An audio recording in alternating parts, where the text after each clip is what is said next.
this is an iHeart podcast. Guaranteed human. Friday. Kick off the Winter Olympics in style with the opening ceremony from Italy, featuring a special performance by Mariah Carey. Celebrate the greatest athletes from around the globe as they come together to go for gold. Lindsey Vonn, sensational! The opening ceremony of the Winter Olympics. Ilya Malinin. Redefining the sport. Friday at 8 Eastern, 7 Central on NBC and Peacock.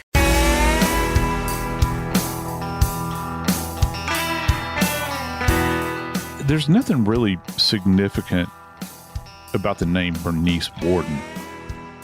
Probably most people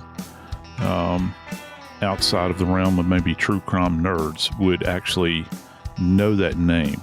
But let me tell you about Bernice Worden. Bernice Worden was a store owner in a little out-of-the-way place in the upper Midwest, in Wisconsin specifically, called Plainfield. You know, the name of that town, kind of common in and of itself, like Bernice's name, is not something that would really make you stand up and take notice. But what happened in Plainfield, Wisconsin, back in the 50s, rocked the world at that moment in time, because that's where another person lived by the name of Ed Gein. Now, the way Bernice plays into what I'm trying to tell you is that she was actually the last victim of Ed Gein. And when she was discovered by the police, she was hanging by her feet in what's referred to as the deer shed on Ed Gein's property. She had been eviscerated and beheaded. You say, Morgan, why are you talking about this right now? Well, here's the reason. Because in order to suspend Bernice Worden's body within a fixed structure, you have to have something called a hard point. And in today's discussion, we're going to talk about some documents that were recovered allegedly by the police at the home and within the electronic devices of Rex Heuermann. And guess what? The term hardpoint is mentioned in those documents as well. I am Joseph Scott Morgan, and this is Body Bags. Well, Dave, here we sit. We're, I don't know how many days ago, I guess roughly 7 days, 7 days ago, when these documents were released by the prosecutor's office. Ray Tierney. Yeah. Suffolk County prosecutor. Yeah, Tierney is all about getting this information out to the public. Boy, he is. He wants everybody to hear it. I mean, and look, it's been a long time coming. Right. And listen, a word of warning here. Be very careful out there in the general public for people that want knowledge about this case. Oh, buddy. Be very, very careful of You what should you're have warned asking. me. What you're You should have asking warned for. me about this, Joe. I think I got know. combat pay coming after this nastiness. This is horrible. Yeah, it is horrible when you think about, the alleged depravity here. And can I go back to that term real quick, hard point? I did a little digging in addition to having at least some peripheral experience with field dressing animals. And certainly my experience of working in a morgue. My papa used to refer to the skinning, the cleaning or field dressing of a deer as trussing a deer up. And that's what he would, and he'd truss hogs up and all that sort of stuff. The fact that there are also practices out there in the world in which we indwell involving certain sexual practices that involve hard points. That is where people are involved in things like bondage and suspension. And I didn't realize that suspension is it is a complete and total compartmentalized sexual practice, if you will, and it bends toward BDSM, torture, simulated torture, those sorts of things. Control is what it comes down to, and we hear that again. Here's that word again. I always use. It's kind of rote at this point, but yeah, control, and the fact that Rex Heuermann allegedly has annotated that word in these notes. Now, keep in mind, he's an architect too. Yeah. And you would think that he would be familiar with building terms like that, because there are, in fact, if you have a huge vaulted ceiling, perhaps you have a hard point contact up there, you're going to suspend something from, like maybe a big chandelier. But Dave, I got to tell you, I don't think this is in reference to suspension of lighting fixtures in a home. You know, the thing that we deal with Rex Heuermann, Joe, and it goes back to why the Suffolk County DA, Ray Tierney, has been very public with the findings. It's not so much that it's salacious and gets him votes or money or whatever. It's because there is so much. And I was thinking about this after we did the episode last week covering that there had been another search warrant executed, and this is what they found. Because we did a pretty big overview, and he was charged with 2 additional murders. So now it's not the Gilgo 4, it's the Gilgo 6, and now we have a dumping ground as well. So what they're doing, the prosecutor's office is doing, I believe, disseminating information to the public so that it is not, like Nancy Grace says on the show, drinking out of a fire hose. That people can actually get the information and realize what we're dealing with here is a real mentally disturbed, psychological serial murderer that may have been capable of doing all the murders or just the ones he's charged with in terms of Gilgo Beach and beyond. Hey, let me ask you a question real quick, Dave. With my background in forensics and being an investigator and now a professor of forensics at Jacksonville State, did you know that I've been disqualified from jury duty on multiple occasions? And because I'd always get called up on some kind of criminal thing. Right. I always want to serve on a jury. I was like, look, just give me a divorce case. I don't care. I just want to be on a jury to say that I've been on a jury. All right. Now I know people are grimacing probably out there, but look, I think it's one of the privileges, okay, that we have as Americans. And I'd always wanted to do it. But fortune hasn't shined on me at this point. However, I want to ask you this question. What do you think? What do you think about the release of this volume of information, this kind of detailed information, if in fact you were a resident of that area and you were potentially in that juror pool, that pool of potential jurors? Right. Do you think, as a citizen, would that influence? Are you going? I mean, if you live up there, I would assume you're going to go to your news source and look at this. Is it hard? I mean, we've heard this not just with this, but Idaho has been talked about extensively relative. How to many this. big crimes are coming out of that area of the country right now, Joe? Think about it. I didn't even know where Moscow, Idaho is. I didn't know where Washington State was in Poland. Right. I mean, I didn't know this, and now we've got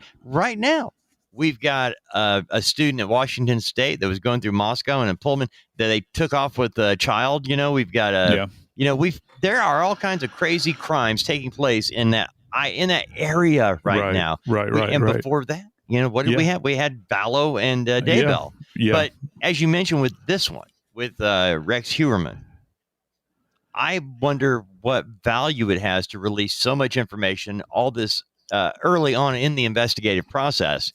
Because if you're a potential juror, if you're going to be seated, is it a warning salvo of all of the stuff you're going to deal with? Or wow, I hadn't thought about that. But because when you were first speaking in kind of our open there,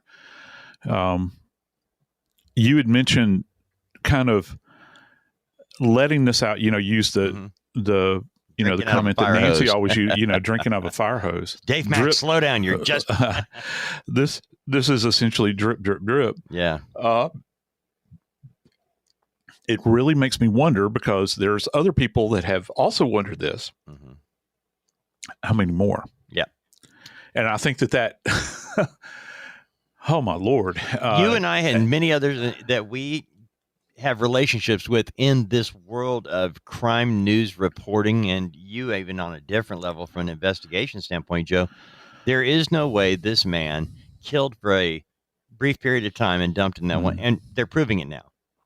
They're absolutely laying it out there. He did not just kill between 2010 and 2013, and the bodies were found 10 years later, or just that he has been outed 10 years later.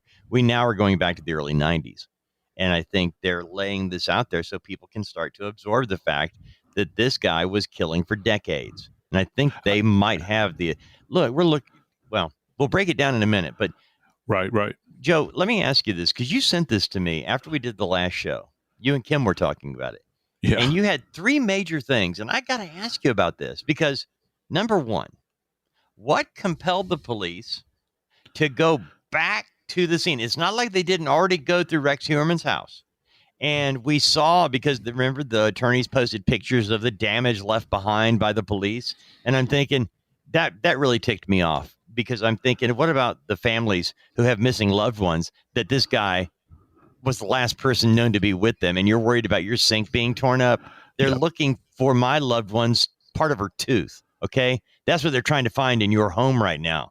But anyway, this is a home that his wife, his children still occupy, the adult children. One, I think, is special needs, but they have a daughter that's not special needs, 2 adult children.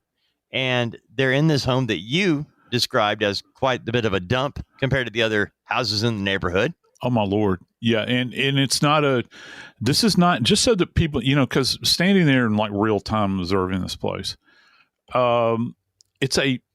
it's just kind of a standard ranch, Right. like a 60s style ranch home. Mm-hmm. And, when you begin to discuss or consider the police going back out there, Right. what other locations are you sifting through out there? And also, this is another thing that I've wondered, Dave. And the other day we were on one episode, forgive me, I can't remember which one, but we were actually discussing, I don't know if it was with you. No, I can't recall. It piles up after a while. But we were talking about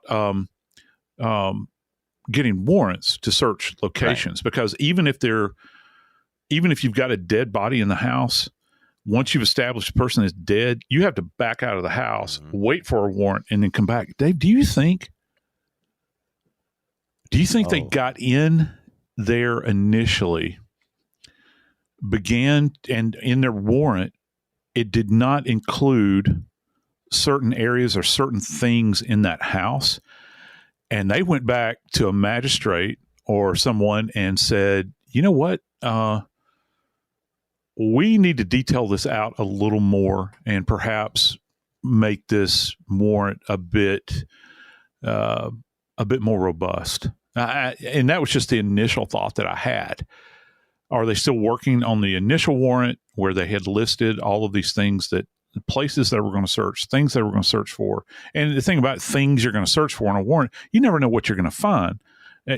Ergo, that's the purpose of a warrant. You suspect that things are going to be there. Most of you listening are crime sophisticated. You followed crimes and you know how they roll out, but a lot of people don't realize until recently from shows like ours what a search warrant does, what it tells people like you and me, because when they become public, we can look at what the police, what their thinking is, what the investigators have found that leads them to believe other evidence will be found in this location, which is what you're making the point of. What did they find that they couldn't do anything with last time? Because as you say, it's that fruit of the poison tree. If while they're in there, they see something in the corner that they didn't expect to see, didn't know was there, they cannot remove it. They've got to leave it sitting there and pray that they can get a warrant to go back and hope that the people living in this house don't find it and remove it first. There's a lot of gamesmanship that goes into this. Oh, there is, and there's so many court cases that are out there, Dave. We go over them every semester in my classes relative to evidence, and here's the thing: is that when you have to have a plan before you walk through that door, because you mentioned this idea of the fruit of the poison tree, and there's a number of ways that can be interpreted, but I love the term hidden spaces.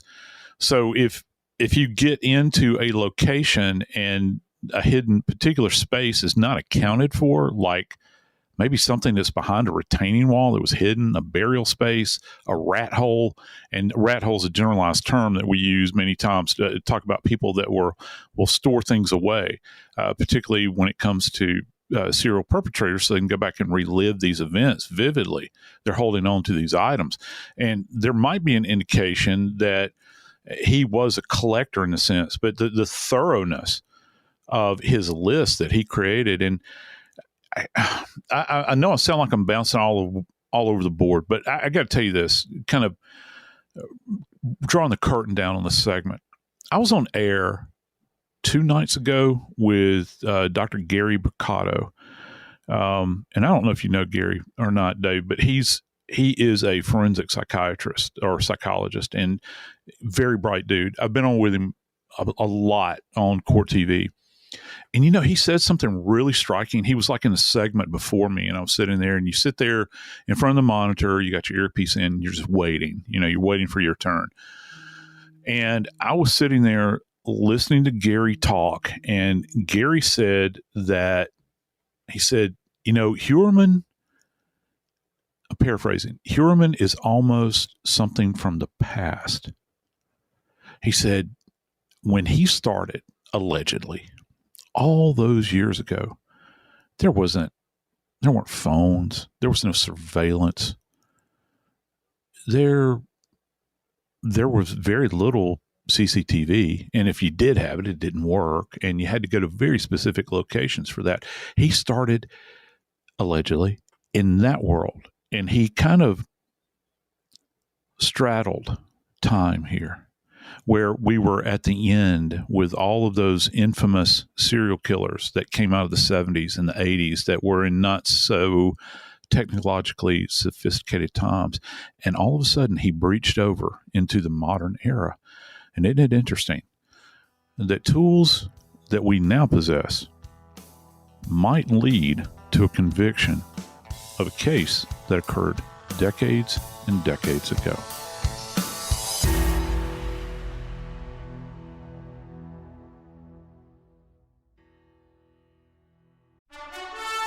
Friday. Kick off the Winter Olympics in style with the opening ceremony from Italy, featuring a special performance by Mariah Carey. Celebrate the greatest athletes from around the globe as they come together to go for gold. Lindsey Vonn, sensational! The opening ceremony of the Winter Olympics. Ilya Malinin. Redefining this sport. Friday at 8 Eastern, 7 Central on NBC and Peacock.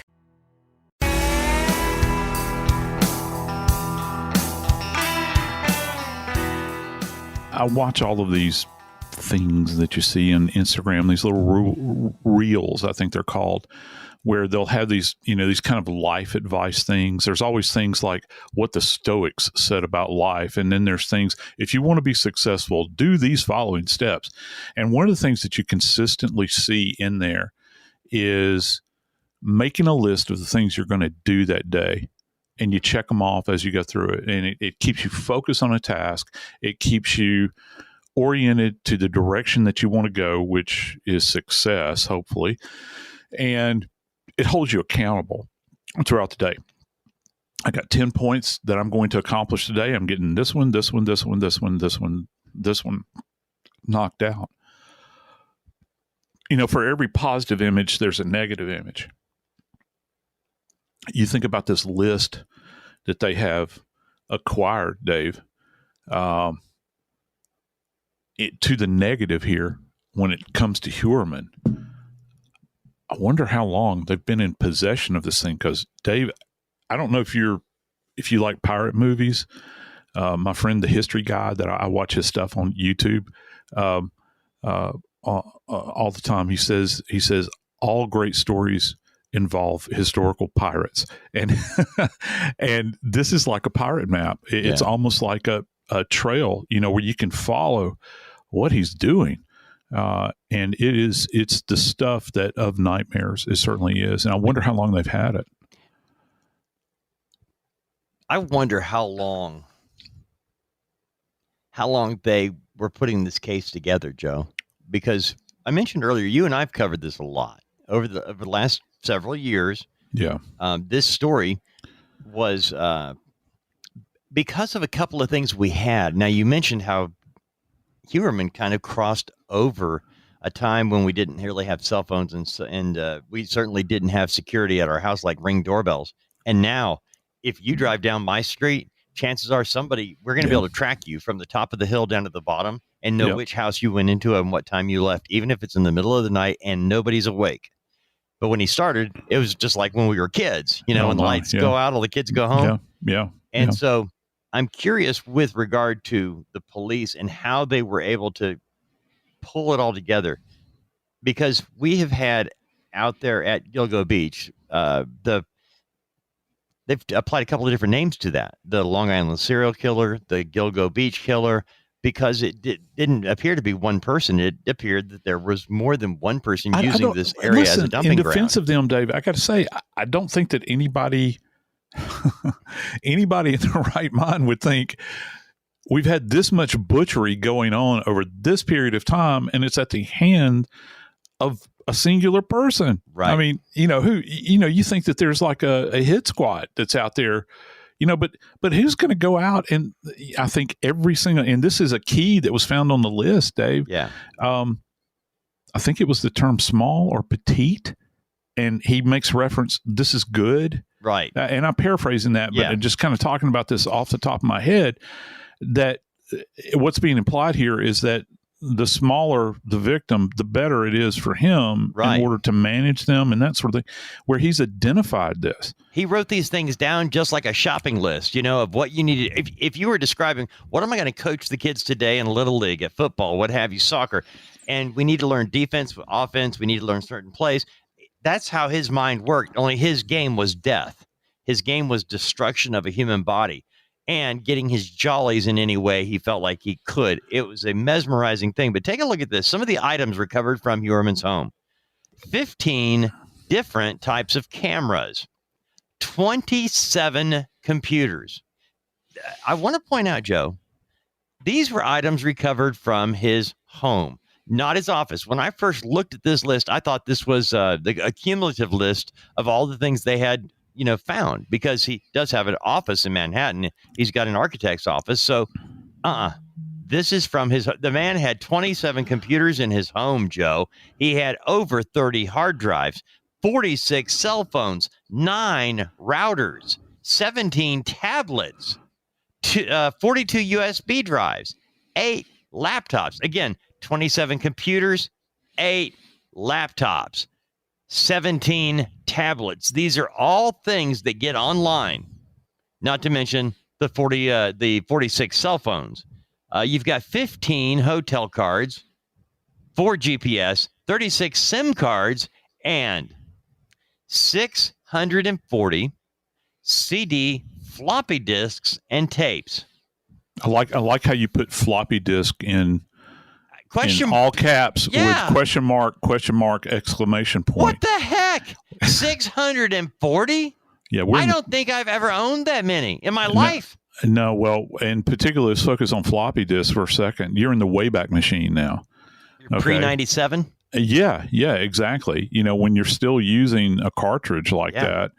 And I know that a computer person will get me on that, but a disk that you're having to insert, and there's data contained on there. How far back, and and then you begin to think about what's contained in all this, and with these serial perpetrators like this, it's not just a matter of butchering these women, which he did, and we can get into that, allegedly, where he's taking them apart in order, you would think, seemingly to dispose the bodies. We've talked about this before in our long continuing conversation regarding dismemberments in our country. You begin to think about, well, was he dismembering them to facilitate easy disposal? Right. Or was it something else? And we'll come back to that in a moment. But just, I don't know that I can begin to try to appreciate what's contained on just those drives where he's saving these things, which is amazing to me. And there's one more thing that's really troubling that I think that is really foolish for him to have retained, if he is involved in all of this. The hotel cards. For years, they've told us, once you get a hotel card, don't give it back to the desk. Take it, cut it up, take it apart, because that thing has information on there relative to you and your stay there. So, and I wonder, well, I don't really know a lot about computer forensics or digital forensics, but I'm really wondering, could he have held on to those, and that would put him at a specific location, even if he's under an assumed name, where he's trying to ghost somebody out there, and bringing in one of these women to that location, maybe approximating the same time they disappeared. Those cards in and of themselves, I think, are going to have some level of value to them. I'm freaking out now, Joe, because it never occurred to me about the car. I kind of just thought, why does he have those? But I didn't think about it, that when we were just at CrimeCon. Yeah. And all the information that was taken in by my card, I didn't realize, I need to go find what I did with those and cut them up. Yeah. All right. But getting back to this really quickly, there was something, every time we peel this onion, it's getting bigger, not smaller. Yeah, it is. Every layer opens up 10 more. Now, one of the things that we mentioned briefly, because we had been told it was there, and it's a document that was discovered on a laptop, and it's a Word document that goes back to 2000, the year 2000, nearly a quarter of a century ago now. Think about this for just a minute. In 2000, what were you doing? Where were you working? Who were you involved with? How old were your children? Because at that time, Rex Heuermann was writing his planning document. And by the way, he not only began it in 2000, but he overwrote the same document multiple times, which, by the way, they are now methodically breaking down. Yeah. This is where, they're pulling it apart because it actually plans his kills. It plans from the acquisition of the individual to their until their demise. And he's gone to great lengths to use like little abbreviations, like I think TA perhaps for target. He's got DS. Oh my gosh, which is, they believe, is an abbreviation for dump site. Just think about just the planning that goes into that. I don't know, but just like I was saying a minute ago, that there's a positive and a negative to this side. You know what this is kind of, it's kind of mirroring the activity that I would do on the scene as an investigator, only in the reverse, where he's planning this thing out. If you're a really good investigator, and I'm not saying I was ever the best, I'm not, but I know that what kept me on the straight and narrow were lists. We did have checklists. Now, I wrote narrative reports and all this sort of thing, but there were certain tasks that I had to accomplish, because if I failed one of those tasks, there was dependent upon the weight given to that individual task that I had to do, there was some probability that I could destroy the entire case. Well, think about him, what he's doing with all of this detailed listing of everything. He's thinking, well, my end goal is to do this and not get caught at it. And he even goes into some length about what he has to dispose of. When you're thinking about, well, first off, he mentions gloves and also the burning of the gloves. So he's got to get rid of this. He's got to get rid of the file. what does that mean? So is he keeping an individual file on a hard file on each one of these individuals, and he's talking about getting rid of it? And there's a number of other things like this. So when you begin, this guy is far from disorganized in his behavior. I think that you would agree. This is not like some guy that's running down the street with an axe in his hand and just randomly striking people. No, this is a guy that's actually planning this out over a protracted period of time. And that's kind of obvious to say. But, this document that we have been provided with, not only is it a roadmap, but as to how he might have gone about these things, maybe geographically, but it also, it gives you insight, into his mind, which I think is horrific for everybody involved, Dave. Well, according to court documents, Joe, this person, Rex Heuermann, had a significant collection of violent, bondage, torture, pornography dating back to the early 90s. Dating back to 1994, Joe. Right. We're talking 3 decades ago.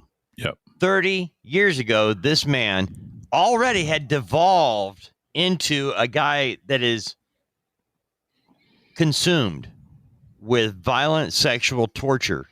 And we know there are some unidentified murder victims dating back to this time. Is it possible, Joseph Scott Morgan, that not only did they find a man that could have committed the murders of the women found at Gilgo, that now they have found somebody that could have been killing for 30 years and didn't stop? My Lord. Yeah, you're right. I mean, that could very well be the case. And again, this is almost like a cookbook for him, where he's moving through this very methodically. And he's, there's two schools of thought on this. The longer you do it, the better you get at it. And then the flip side of that is the longer you do it, the more sloppy you get, because you get used to doing it. You don't think about the little things anymore. It seems like maybe he had an awareness of that because he's trying to anticipate things. What he could not have anticipated, though, Dave, is a bit of a shocker here. In this document, there is a witness that is identified only as witness number 3, as far as a contributor of hair, which is going to be a tieback that's found on one of the victims. And here's the thing about it, Dave. When we're talking about time, this individual, witness number 3, is apparently not a member of his current family. This person, this hair, may have originated from his ex-wife that had also been domiciled there. And we're talking years and years and years ago. The tale will still be told, but the fact that you find this one strand of hair associated with one of these poor women that was butchered really gives you an idea and a sense of time.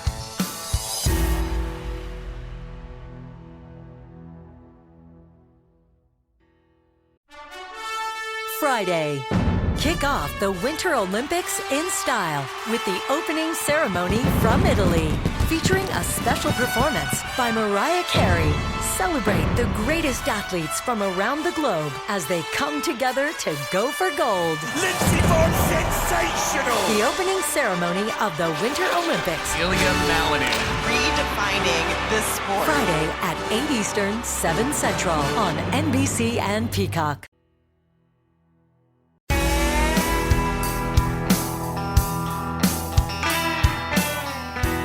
Dave, this is kind of an interesting little observation on my part. Did you know that I think maybe during my career, I may have been summoned to a scene where someone found a skeletal remnant and it turned out to be human. I'm talking about the average citizen just out in their yard. That may have happened where it was legitimately a human remain, maybe a total of 3 times, 20 plus years. Because you get calls for bones all the time, and the police don't know what to do other than to call the medical examiner. So we'll come out to the scene. The lion's share of the time when we get out there, that representative of a mortal remain, a bone, most of the time, particularly down here in the South, it turned out to be a hog bone because somebody had been barbecuing and they discarded it in the yard. And you could go on, you could see the spiral markings on it where the spiral saw had cut it and it had been butchered, and they're stumpy. But to the average person, this is not Uncle Herman. This was Elmo the pig.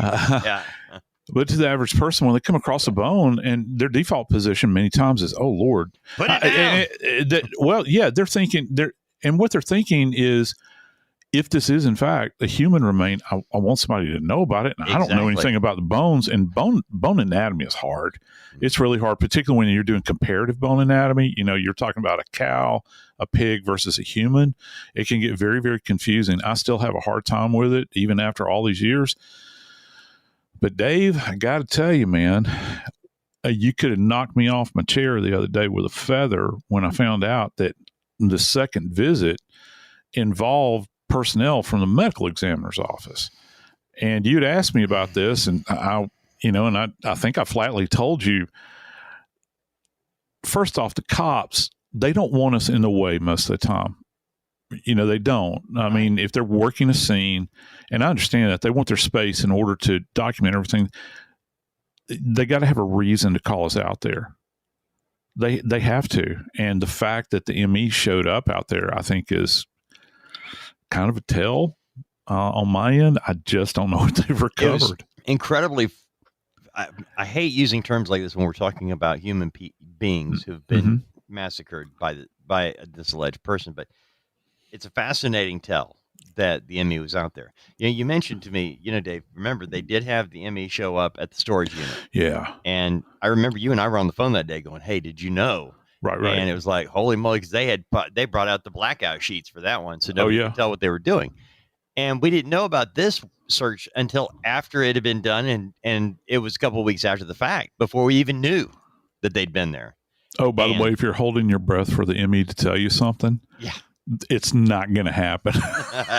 They're inside the investigative bubble, and they're not going to say peep. I would be very surprised. Very surprised. Well, and that's why, when you and I were talking about this, there had to be they had to have a reason to go back in, because they had gone through this house. They had been all through it. And now to go back again, you have to remember that we do have a thing called the Constitution. We also have a right to privacy. We have certain rights that they're not allowed to just come in and start looking around. Protection against unlawful search and seizure. Yeah. They can't walk down the street and say, "I don't like Dave. I'm going in. I'm going to find something." They can't do that. And even when you've got a person that is being held based on the evidence they've collected so far, he's still not guilty. But hey, we got enough to hold this guy. You still have to prove why you're going back into a house that's being lived in by 3 other people who are not accused of any wrongdoing. None. Yeah, they're not. And isn't it weird how, that those bits of human remnant, if you will, that is the hair of his wife, possibly his daughter, himself, this unknown other person that they are saying might be his ex-wife. Wow. That is a tell, because it's an approximation, right? And listen, for every one of those hairs that you get, you got to do the math. It's exponential math. What's the probability that that group of people that were domiciled at that address, what are the chances that their hair is going to randomly be found on the body of an individual that has been mutilated and butchered and discarded, a few miles from the home? And it's not just happening once, Dave. Right. Okay. Yeah. So, and again, the bigger that number gets, the less likelihood that it's going to be some kind of randomized thing. Now, the defense is going to argue in the opposite of that, but I would say, you know what, Joe, if you walk through my house and you and Kim come over for dinner, when you go back home, you're going to have hair from me, my wife, my kids, my grandkids, my dogs, you know. And if you go out and commit a crime, they're going to say, Dave Mack came through here with his whole family and did this, you know? Right. Yep. Lecart's principle, man. Every contact leaves a trace. And we come back to that all the time. But so how does that apply to Heuermann then, Joe? How would that apply to him and his family? It's beautifully, there's a beautiful symmetry to it, I think, when it comes to Lecart. Because, you know, what that would mean is that these victims would have had to have been in a specific structure or vehicle that would have contained those particular samples that are specifically biologically identifiable, and they don't belong to the victim. Okay? Right. So what are those locations? Well, car, house. All right? And you begin to think office. Maybe the office. That's potentially. I don't know if these women would have ever walked into an architectural firm in Manhattan. I have no idea. However, I guess a sharp defense attorney could say, well, you know, we have to consider all things. Maybe that's the case, but the biological evidence here is going to be so overwhelming, and it sounds as though they're dealing with mitochondrial DNA. But that's the beauty of science, Dave, because it would be great to have like nuclear DNA where, you know, you had the root ball and all these sorts of things from hair. But this is the beauty of it. That hair that mitochondrial DNA that can be teased out of that hair shaft, Dave, that thing is like it's sitting in a steel briefcase for all these. It hasn't degraded. What's fascinating, Dave, is that Jessica Taylor, her remains were discarded. One of these hairs that is associated with individuals that are domiciled at the Heuermann home, that hair is associated with that group of people. It's found on her, and guess where it's found, Dave? It's found on her back, overlying. She is lying on a surgical drape. Now, Dave, let me tell you something, brother. I've been around medicine for a long, long time now, and there are certain reasons that medical drapes are used. Well, first off, if they're sterile, they further enhance a sterile environment, right? There's a certain level of absorption that comes with this thing. Well, what in the world would they be absorbing? I don't know. Let's put 2 and 2 together. You've got a drape, it's absorbent, and you're doing surgery, you're opening a body. What happens when the body bleeds? It goes everywhere. You want to absorb it. You have to keep the area clean. Okay. Amazon wasn't around in 1994, 96, you know, in a robust the way we have it now, where you can just order something. It was not easy acquiring surgical drapes. So if you have that gives me the idea that perhaps if they have found something in that basement and it was a torture chamber, you're going to have biological elements, human elements associated with bodies. Is that why they call the medical examiner out there? I'm Joseph Scott Morgan, and this is Body Bags.